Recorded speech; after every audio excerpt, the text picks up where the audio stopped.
All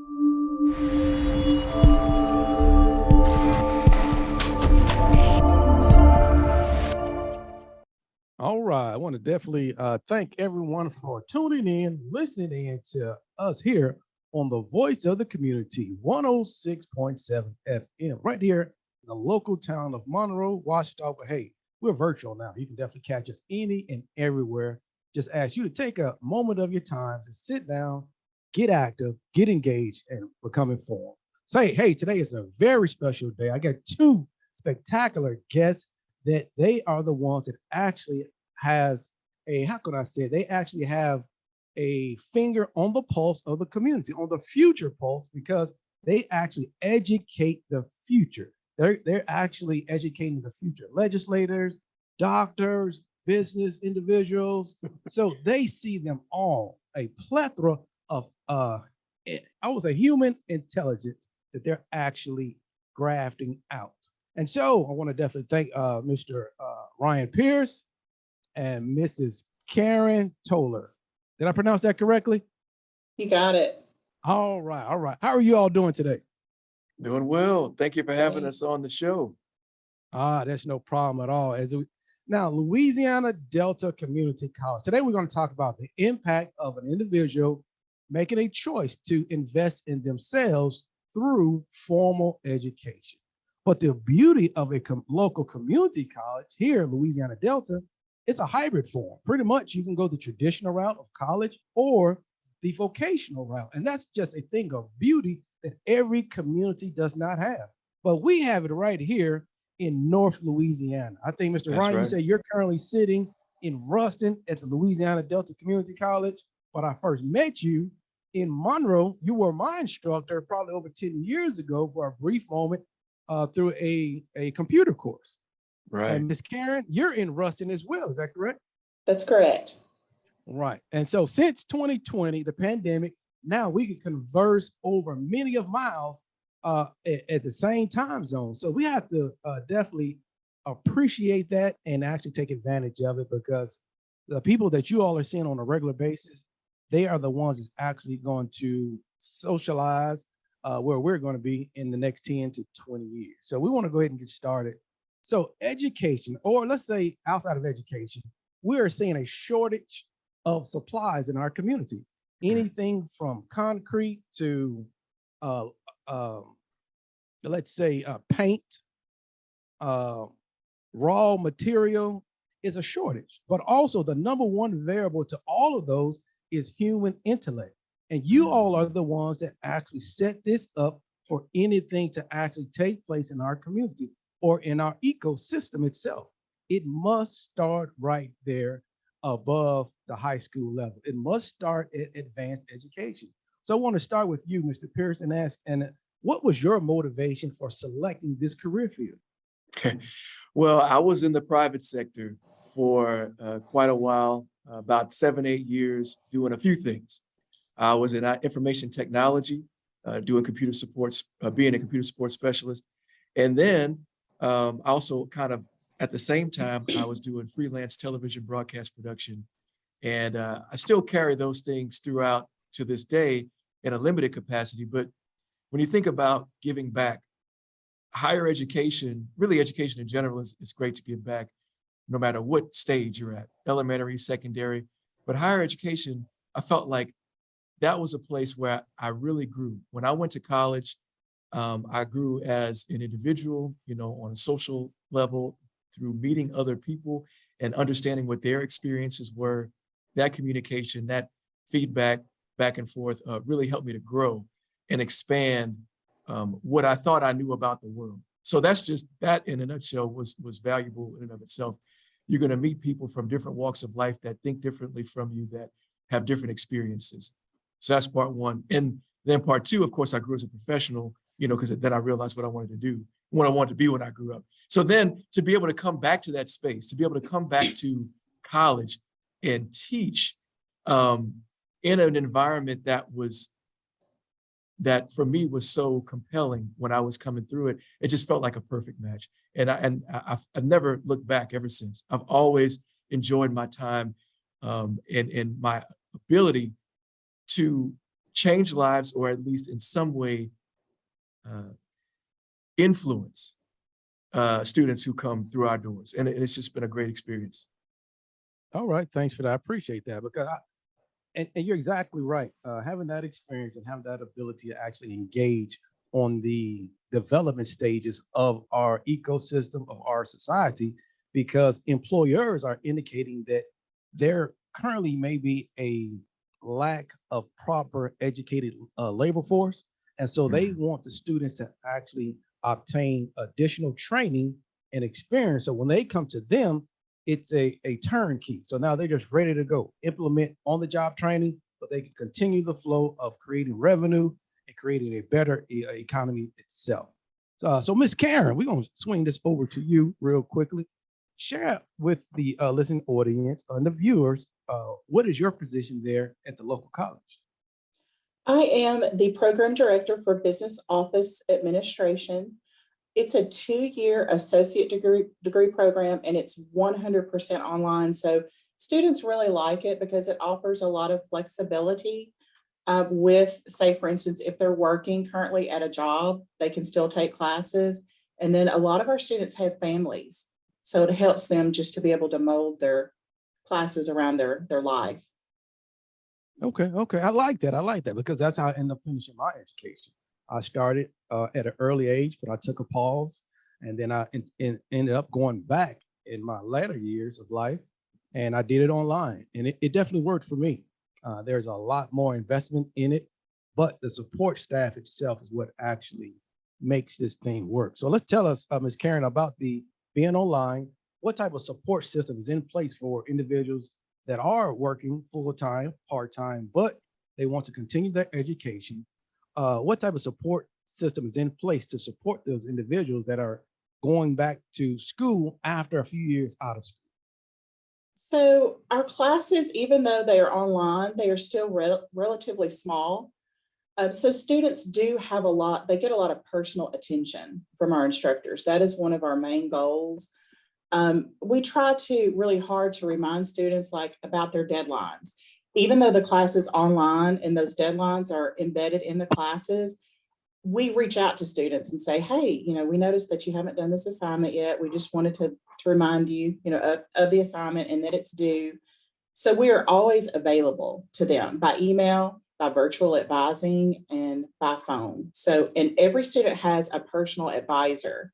So anytime they have problems with classes, they can reach out to their advisor for support. Now, I need to interrupt for a second and just say one thing. One of the things I love about what Karen does and her team does is it doesn't matter what time almost of the day or night. If a student reaches out to Karen and her team, chances are they're going to get a response. I mean, I've seen responses at 9 o'clock at night from a student who sent a message to one of the faculty at 8:45. I mean, just incredible responsiveness by her and her team in the business office administration program. And that's what you need to build a successful online program, but also to build a community of learners. And that's been the real key that we're trying to do within the School of Business and Technology as a whole, is encourage those students, even if they're at a distance, even if they don't get the touch points face to face, they can still tune in to, they can take advantage of advising, they can take advantage of their instructors, they can take advantage of potentially remote tutoring opportunities. And what we've been doing lately, kind of in the realm of what you do as well, is doing a little bit more podcasting and bringing on experts in field to showcase and talk about the things that are happening in the business world and in the technology world real time. I like that. I like that. Well, let's tell you what, Mr. Pierce, let's go ahead and continue that conversation. People want to know how do you know what's going on in the business school itself? Because you're the director of the business school. Is that fair to say? It is fair to say. The official title is right. Division Chair, School of Business and Technology, but yeah, that director sounds fine with me. Right. But I want the people to know that the only way that you are engaged or informed is because you're engaged with your audience being the students itself and also the business sector as well. So you're trying to prepare them. So I believe that what you're doing is implementing something for the future because you understand the current audience they are into technology, emailing, texting, messenger, and things like that. And so now, like we're doing, we're communicating through a virtual aspect. Interviews today are done through a virtual aspect as well. So Absolutely. what was your motivation for seeing this, and where do you see this program going in the next 5 years? Wow. So there's a lot of programs. I mean, see, now you open it up Pandora's box here, because for the listening audience, I mean, for your audience, I want them to know that in the School of Business and Technology at Louisiana Delta Community College, there's many routes to take. So let me start there, right? You can go a more traditional route, as you alluded to, transferable route, like general studies with a concentration in business, or Louisiana transfer with a concentration in business. There's computer science that you can take on, which is programming based. So we're talking about, I want to make the next web application. I want to make the next Facebook app or the next Twitter app or something like that. You can learn those skills, or at least get a good foundation through our school. There's also, if we're IT, information technology, if your computer breaks, you got to know who to call, who to talk to. A lot of us, I know, like you know a thing or two about technology, Brian. So you are probably one that can troubleshoot things on your own, because you know your equipment intimately. But let's say you're a small business, you're a dentist office, you're a doctor's office, you're a roofer, an electrician even, you know, but you still have to manage the day-to-day operations of, we're taking phone calls, we're taking orders, there's customer service involved with all that. So all that, the technology and business go hand in hand, but you're going to need somebody every now and then to call up and say, hey, something's not working right. You know, this isn't necessarily my field. It's talking about computers, you know, but I need my computer operation to work. And so you're going to call those IT individuals and say, hey, can you come and fix this so I can keep moving, right? Because any type of IT problem is a business problem. You're losing money, you're losing time. And so we're training students to do that. We also have a program called Full Stack Cloud Developer, which basically takes programming, IT principles, and then meshes all that in the cloud, which is, of course, remote, which is what we're doing right now. How many people out there have a computer in front of them, but you're accessing Netflix or Google Drive or any of those things, you know, Gmail? Those are cloud-based services, you know, and so to understand what's going on underneath the hood of that and be able to be a professional in those fields is helpful as well. We're teaching that. Going back to business, we're talking about business office administration and concentrations in accounting. There are individuals out there that want to be accountants, but they don't want to get started being a CPA. Well, you can take on that business office administration program, which is what Karen teaches in, and she manages that particular program. But instead, you can start off as an accounting technician, payroll personnel, bookkeeper, those types of folks. We're training that at this level. Medical office training. How can I be a medical biller or a medical coder? And legal office. How can I be a legal assistant and things like that? So it's like almost anything that you can imagine, you know, you can take on at Louisiana Delta Community College in our School of Business Technology. And I mean, not forget pathways into management, generally speaking, and marketing. All those things exist with us. Now, I probably didn't answer your question specifically. You asked where we're going to be in 5 years, I think was a part of your question. And the idea is to continue to identify opportunities for growth, right? So as smart leaders in this area, we are, as you said, reaching out to business and industry. What do you need? What type of training would be beneficial to your workforce or your workplace? And then we take that information through our advisory committees and our industry and business and industry leadership teams, and we synthesize that down and we try to figure out, okay, what can we offer? Can we make a new program? Does it just need to be one additional class that a student takes on and not an entirely new program? Is it a certificate, a short-term certificate that we're going to build, which is maybe 4 or 5 classes in length? You can come to Delta. You don't have to get a full associate degree if you don't want it or you don't need it. You can have no higher ed training or higher education experience and come in and get a short-term certificate. You can have a bachelor's degree or a master's degree and come back and get a post-baccalaureate certificate. We're trying to be that catalyst to, like you said, increasing and improving on our human capital and our human resources in the region. We have to do our part in making sure that we're educating everyone that comes through our doors so that they can have a better outcome once they finish with us. And that's the crux of it. So what are we going to do in 5 years?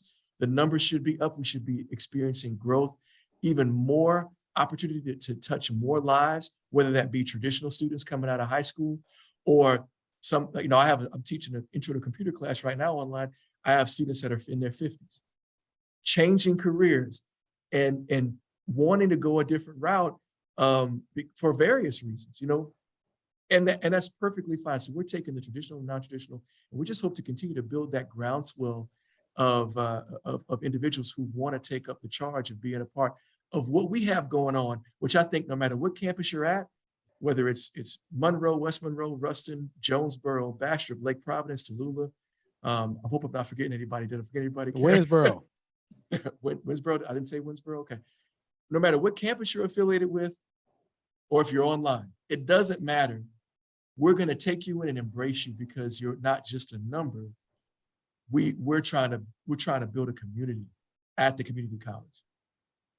I like that. I like that. Well, that wasn't an elevator speech, but hey, I'm sold and bought. I'm ready to go back. That's right. I'm gonna apply for something. So is Mr. Lane still there? Professor Joe Lane is still rocking. I'm telling you, he will not give up teaching his classes because he loves the students, and that's the thing.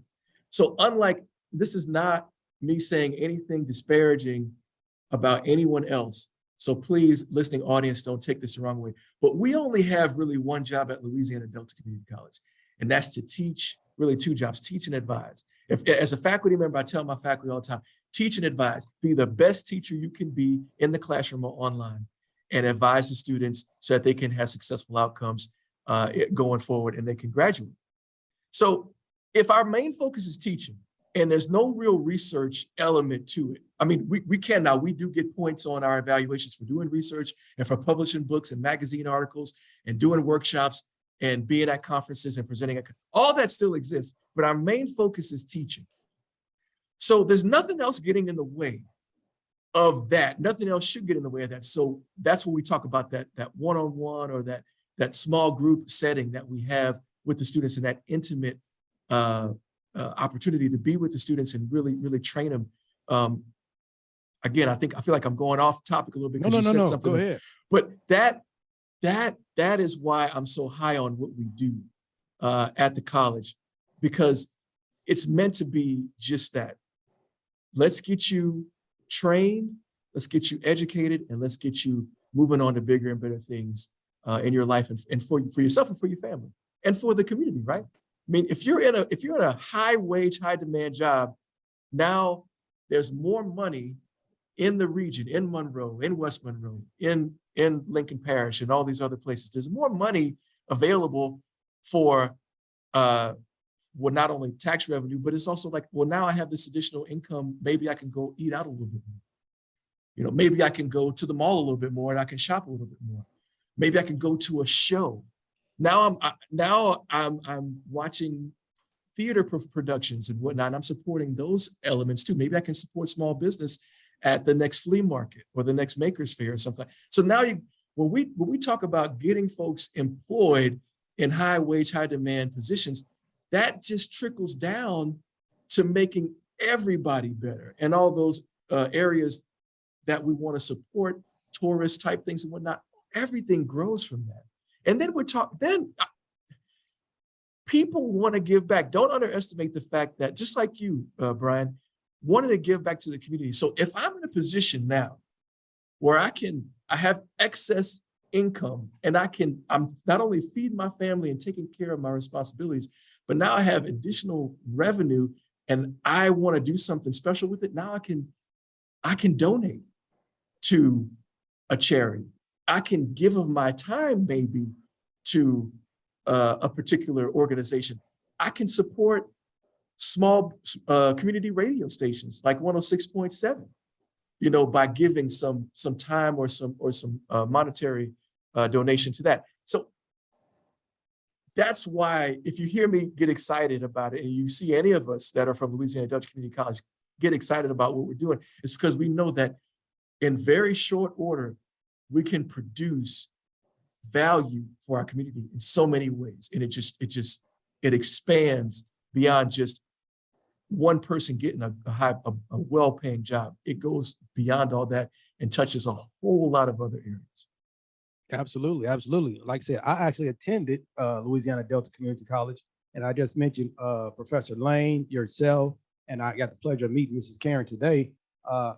Practically every instructor that I had while I attended Louisiana Delta Community College, they had real life experience. They worked in the industry, they worked in the field. And so they were able to actually share with me some pros and cons, what actually takes place. And they became more outside of just being, it was practical and not only theory, but actual hands-on. And that makes a extremely big difference. And I'll pose a couple of quick questions out here for you or Ms. Karen. Looking at the statistics, when a person does make the decision to go ahead and invest in themselves and they acquire a higher level of training or skill set through the college level, they traditionally end up making 62% more in income over their peers who do not choose to do that. Do you all have any studies or any statistics in regards to the wage gap when a person attends college versus when they do not attend college? Wow, that's a good question. So I don't have my fact sheet in front of me, right? Sorry about that. No, it's okay. You're supposed to do this. So as I'm thinking about conversations that we've had and some metrics that have been put up there, the gap, as you mentioned it, is real. And whereas there are some opportunities for a person with a GED and a high school diploma to make some fairly decent money, there are some areas where you can do that. Not only is it beneficial, and statistically speaking, your chances of getting a better paying job increase the higher your level of education, but it's also, again, going back to giving yourself the gift of the experience in higher ed and the knowledge that you're going to gain by being tutored along the way by those who have been in the industry, been in the field, that can give you some of those words of wisdom, almost like a mentorship process. And so, whereas I don't have the specific study in front of me and the numbers, the raw data, you can't help, you won't hurt yourself, and you can only make yourself better by taking on higher education and exposing yourself to additional ways of improving yourself, but also additional industries that maybe you hadn't thought about before. And let me tell you, we've all done it. How many times do you talk to people who change careers midstream?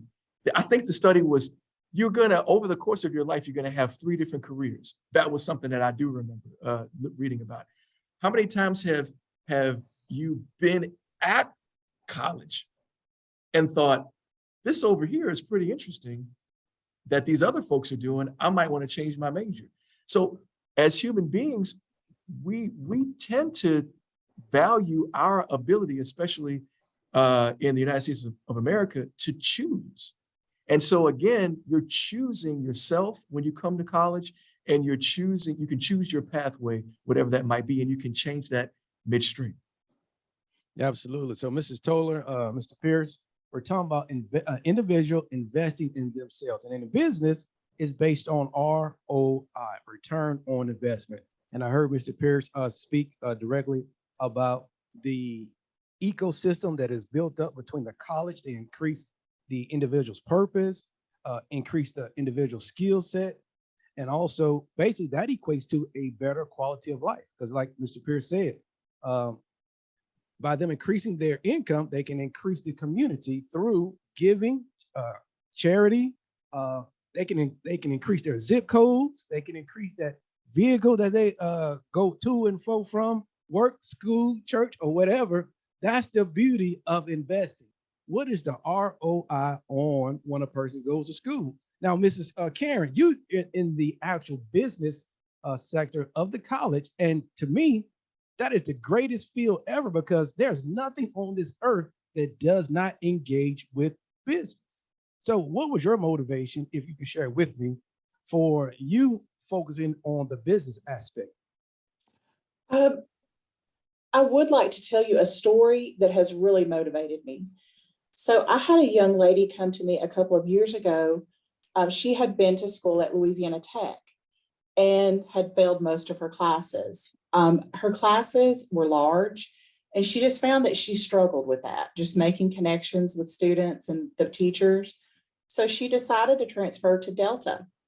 And she liked the smaller classes and getting to know and connect with her classmates and her instructors. And during that time, she got a job at Mortgage Contracting Services here in Ruston. So she was, like you mentioned before, she was working on her business skills, a practical experience, and then taking classes at the same time. So she has now graduated with her associate degree, and she is employed at our West Monroe campus as a front office manager. And then she teaches for us as an adjunct. And then I think you guys mentioned purchasing power and that kind of thing. She just bought her first house with her own money. So, I like that too. All right. Amazing. Now that's a beautiful story. And that's the beauty of investing in yourselves, and especially right here locally in our community in North Louisiana. And Mr. Pierce, you did mention all the different locations from Bastrop all the way the further south in our areas down maybe Winsboro, something like that, or Monroe area. What about Tallulah? Is there a school in Tallulah? Tallulah, yep, Lake Providence, Wow. Ruston, Jonesboro. Also, we go as far west as Ruston and Jonesboro. Yeah, it's a lot of opportunity and a lot of touch points, a lot of places that we exist because we want to ensure that everybody's got an opportunity to partake in this wonderful community that we have, and it's collaborative. We're talking today, and I'm thinking, Brian Johnson, you are a businessman, you're a business professional, and I'm thinking to myself, what can you bring to Louisiana Delta Community College? We don't have to be siloed off. We don't have to, put up the walls maybe or the barriers to entry.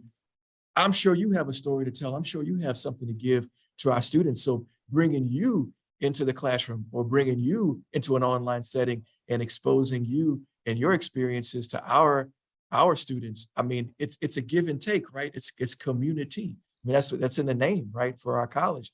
And so us being able to interact in this way is really valuable because I know that there's things that we can learn from you that you can give to us and to our students.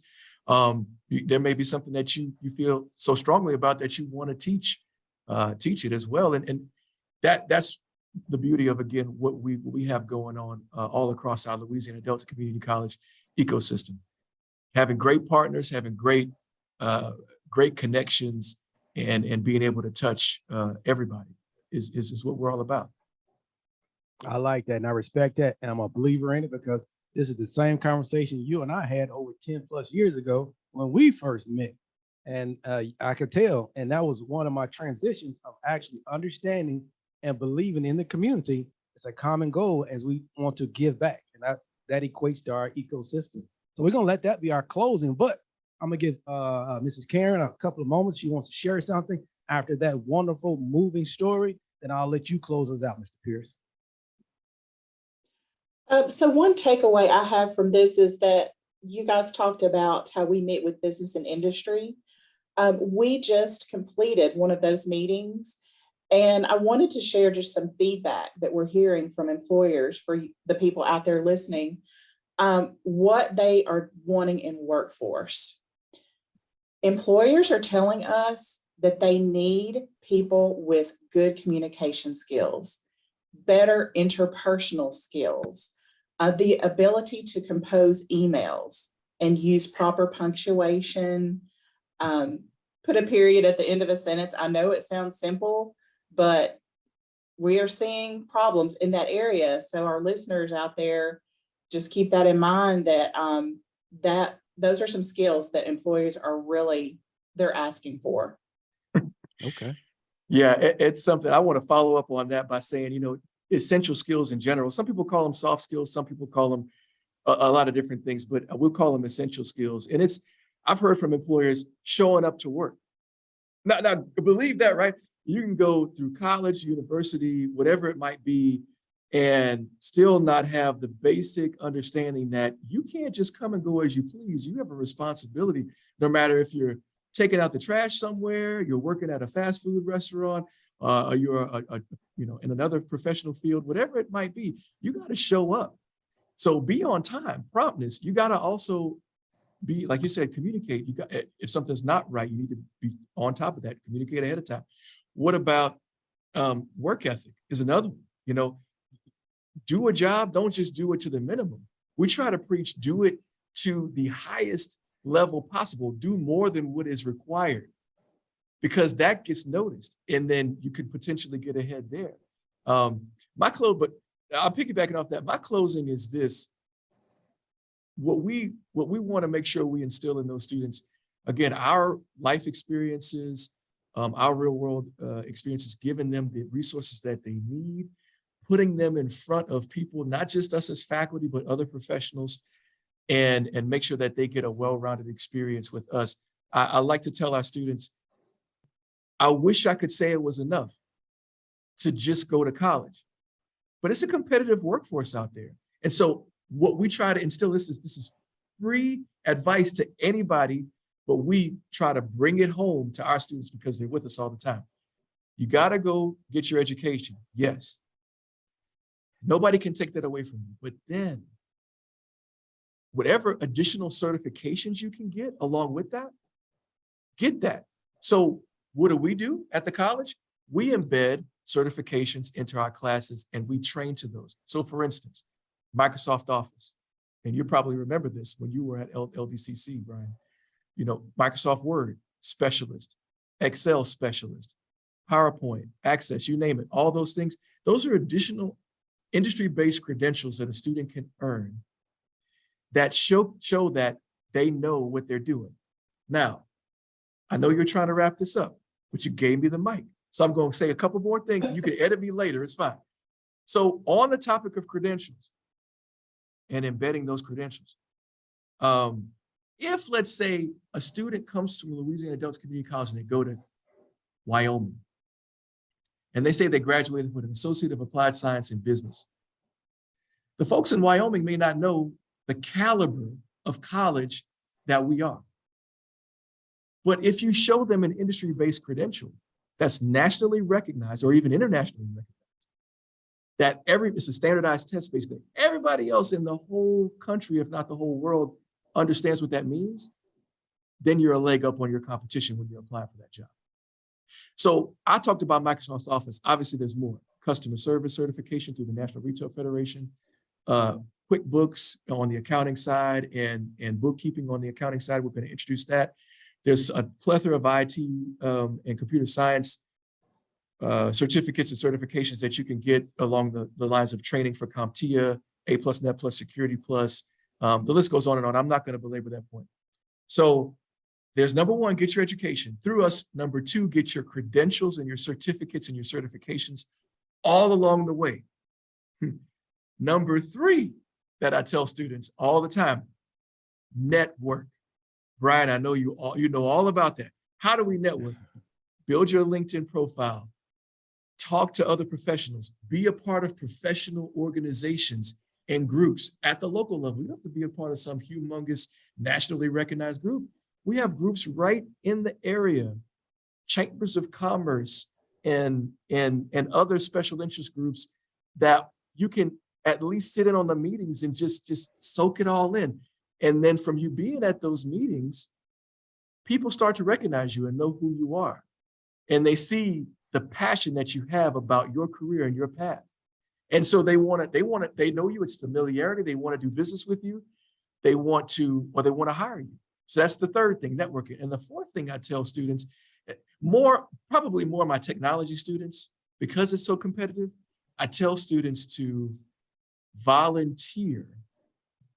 Because, and I'm not talking about just I'm not really talking about volunteering like, to help Habitat for Humanity necessarily, although that's helpful too. I tell them to volunteer their skill set to small businesses and local businesses so that they can put that on their resume that I have experience. So you may not get an internship. We're looking for that pot of gold, that turnkey solution. You may have to create your own internship by saying, hey, Mr. Johnson, I want to help out at the radio station for free. Do you have time to take me on and for me to show you what I can do, my skill set. Consequently, you can pour into me, Mr. Johnson, and tell me some things that maybe I didn't know. So the fourth thing I always try to tell students is get experience, but get experience through projects and just volunteering your time and your effort so that you can apply what you've learned in the classroom and what you've learned in getting those credentials and maybe networking with some folks and use all that and then say, hey, I'm here at your service because I value myself enough to know that I have to do just a little bit more to stand out so I can get that job and build that career that I know I want. So those are the four things I tell students to do. And I would encourage, no matter if you're at our college or anywhere else and you're trying to just build yourself up, do just that. Do those four things at least, because it's competitive out there. And unless you're in allied health, which, you know, if you graduate from an allied health field, you're basically guaranteed a job because there's a lot of need for that. There's no other guarantees anywhere else. No other guarantee. You got to stand out and do those things that I just said, and you will. Yeah, you're exactly right, especially with the volunteering. As everyone know, I've been in radio for a few years now, but I first started my first 5 to 8 years, like you said, volunteering, no pay. I volunteered because I had a desire, and it was tough for me to get into the industry. But when I produced them with an offer they couldn't refuse, free labor, and I gained all that information, that skill set. And so today, with that, now I'm a business owner of a radio station. So you're exactly right. Networking, volunteering. So man, those are very powerful. So I could definitely see how the two of you are actually engaged, involved, and you want to see a better tomorrow for our community. So we're going to end it with that, if it's okay, unless one of you had anything else to share. We just appreciate you bringing us on, and we want to encourage everybody out there, you know, to keep listening to 106.7. Stay in touch, you know, if you, and of course, engage with us at LDCC as well, because we'd love to hear from you. And we thank you, Mr. Johnson, Brian, you know, for letting us come on your platform and share the good news about what we're doing at Louisiana Delta Community College. And we hope to continue to birth entrepreneurs, small businesses, and those that want to be successful in business, in the business world in general. So thank you for having us. We really appreciate it. All right, Thank you're more than you. welcome. All right, you're welcome, Mr. Toller and Mr. Pierce. Thank you.